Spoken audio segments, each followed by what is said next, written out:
वो जो सुल्तानपुर में लम्हा गांधा रोड पर अपनी हवेली पर गई थी, हाँ बाबू साहब। वो बनकर फाइनल हो गई है। बाबू साहब, टुकड़ी फुटकी बिल्कुल कंप्लीट है।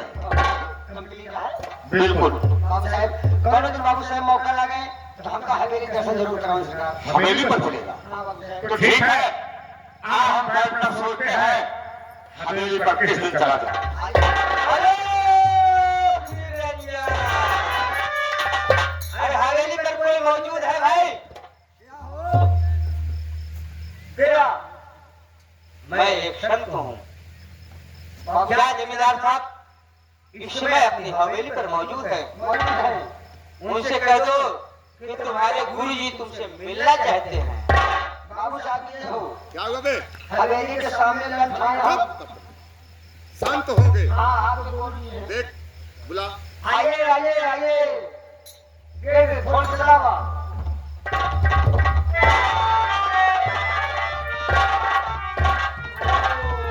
हर हर महादेव। हम जानते हैं बाबू साहेब कि आप तो पढ़ाई लिखाई वाले गुरुजी मास्टर साहब हैं। ये तो मुन्नी जी हैं। मुन्नी जी प्रणाम। आशीर्वाद है, लेकिन तुम्हें बोलना नहीं आता नालायक। क्या बात है मुन्नी? अगर तुम्हें बोलना नहीं आएगा तो मैं ऐसा श्राप दूंगा कि जिंदगी भर तुम्हारी जुबान नहीं खुलेगी। आप हमारे आगे मुन्नी जी हैं। अरे नालायक नहीं के मुनि जी बोल, महात्मा जी बोल। 2 बार तलाक तुझे दिया था तो गिर गया।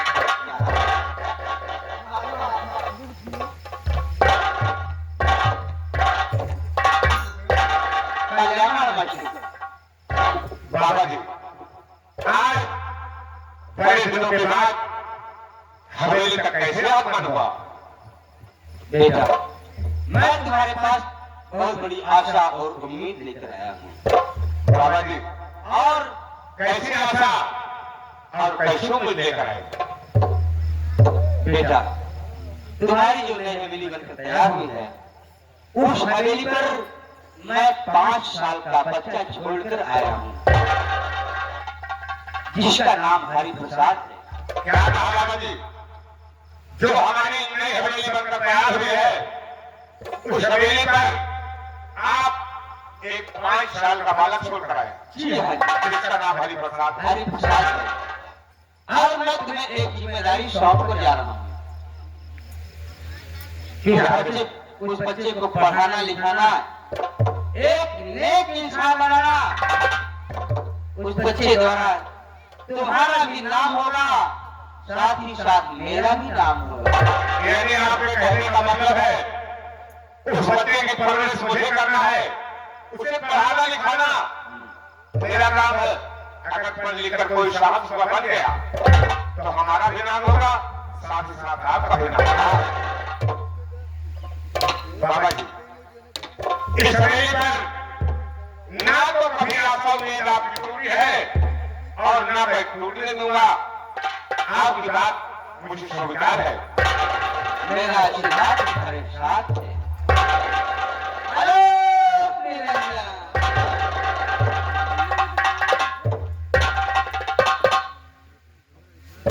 राम और सुना बाबा जी की बात को कह रहे हैं जो तुम्हारी नई हवेली बनकर तैयार हुई है, उस हवेली पर 5 साल का बालक छोड़कर आया हूँ, जिसका नाम हरि प्रसाद है। हरि प्रसाद है। रामभवन, बाबा ने ये भी कहा है कि उस बच्चे की परवरिश तुम्हें करना है, पढ़ाना है, लिखाना है। पढ़ लिखकर कोई साहब सुबह बन गया तो तुम्हारा भी नाम होगा, साथ साथ मेरा भी नाम होगा। रामभवन, तुम्हें तो मालूम है कि हवेली में सिर्फ मैं अकेला हूँ और मेरा कोई नहीं है। रामभवन, मैं सोच रहा हूँ उस बच्चे की परवरिश करूंगा, पढ़ाऊंगा, लिखाऊंगा। वही बच्चा एक दिन मेरे बुढ़ापे का लाभ रामभवन, चल सिर्फ मेरे साथ देखते हैं वो बच्चा कहाँ है और किस हाल में है। आगे का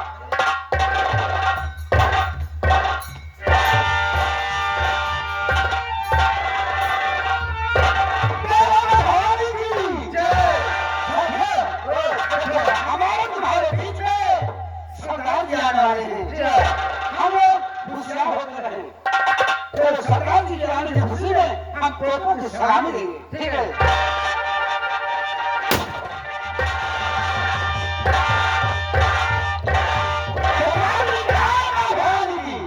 जय मां भवानी की, जय मां भवानी।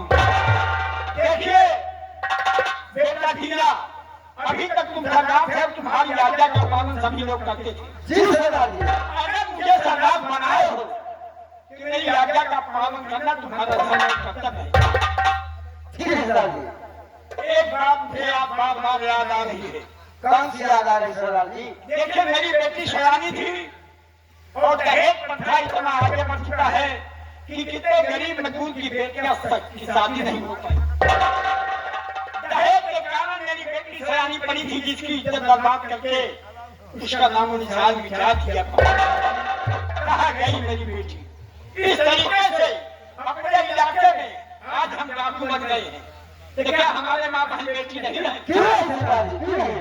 तो इसलिए कितना ध्यान देना कि जब बेटी की याद आती है तो मेरी आत्मा जल जाती है। इस तरीके से अपने इलाके में जो भी मजदूर गरीब हो, जिनकी बेटी सयानी हो, शादी न हुई हो, तो कन्यादान मैं करूंगा। ठीक है सरदार लेकिन पहले ये बताओ कि अपने इलाके में सबसे बड़ा आदमी कौन है जिसके यहाँ पर डाका डालने में काफी रकम मिले? जी। सरदार जी आप लोग इस इलाके में सबसे बड़े आदमी और सबसे बड़े आदमी शेख कौशल। शेख कौशल अपने इलाके में सबसे बड़ा आदमी है। हाँ सरदार जी। तो ऐसा है, आप ये रात जाने दो, कल शेख कौशल के धन की बाकी रात होगी।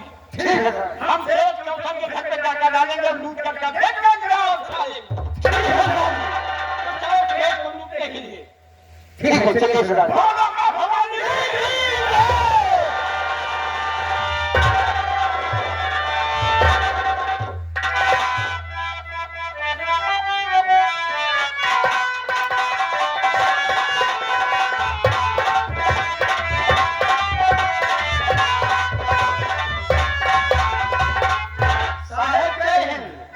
जय। जय हिंद। कहिए जगदार, हल्के क्या समाचार है? साहब हल्के का समाचार सब ठीक है साहब। चौकीदार, मुझे सूचना मिला है हल की तरफ से गए थे जो पीपल का पेड़ है पुल के पास में, वहीं पे डाकू लोग मुस्लिम बना रहे थे। डाकू लोग आपस में मसले बना रहे थे। मस्जिद बना रहे थे। अभी तक 3 डाकू थे, एक नया डाकू आ गया जिसका नाम लाठा है। अरे डाकुओं का तो संख्या बढ़ता ही जा रहा है।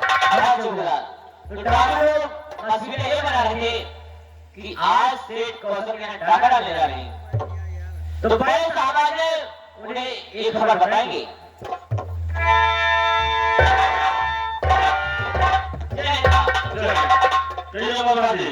जी समाचार ये है साहब, हम लोग हल्के की तरफ गए थे।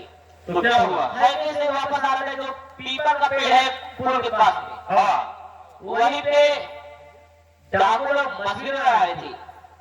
साहब पहले तो 3 डाकू थे, एक नया डाकू आ गया जिसका नाम लाखा है।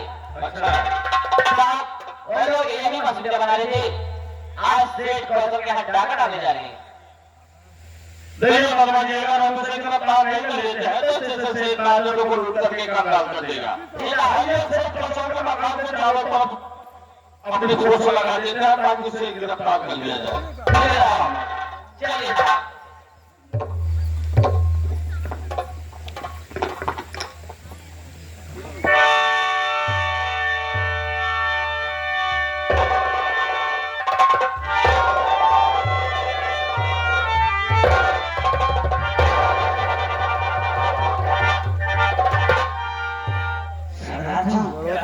सामने जो घर है, जो सामने बिल्डिंग दिखाई दे रही है, वही सेठ कौशल सिंह की है वाली की। देखिए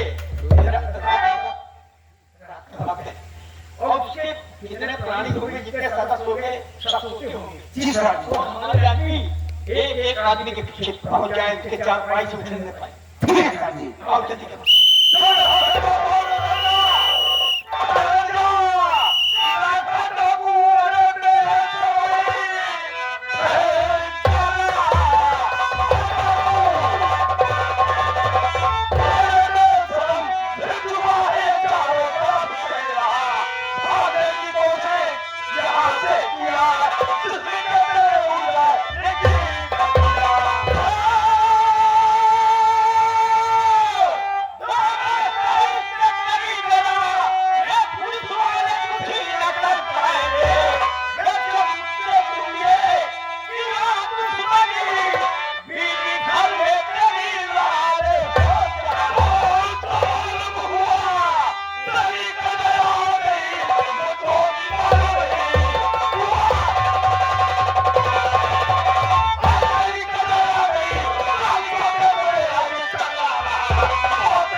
कौने सारे मारी कौने सारे कमाली सरम जी आए हैं बड़ा सारे को पहले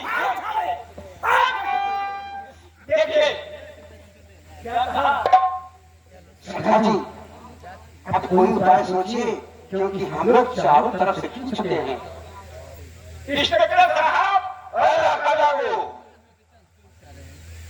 ये एक बैग का चावल धोखा किया गया क्या कहा तीना कि हमारे हर एक एक डाकू के पीछे एक एक पुलिस वाले लगे जान तक घेरे में कर लिए हाँ सरदार जी।